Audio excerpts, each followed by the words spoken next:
Are you tired of slow and frustrating PowerShell interactions? In this tutorial, we'll show you a simple yet powerful command to boost your productivity. Get ready to speed up your workflow and take your command line skills to the next level.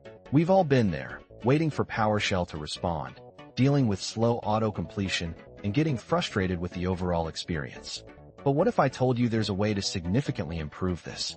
The solution lies in the PSReadLine module. By importing this module and setting the prediction source to history, you can enable features like auto-completion, syntax highlighting, and predictive text. This will greatly enhance your PowerShell experience. Let's see this in action.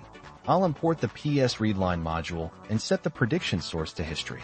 Watch as PowerShell transforms into a fast and efficient tool. As with any module, make sure you're running the latest version of PSReadLine. Also, be aware of potential conflicts with other modules or custom configurations. By following best practices, you can ensure a seamless experience.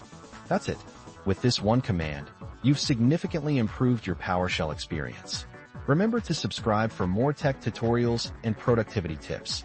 Thanks for watching, and we'll see you in the next video.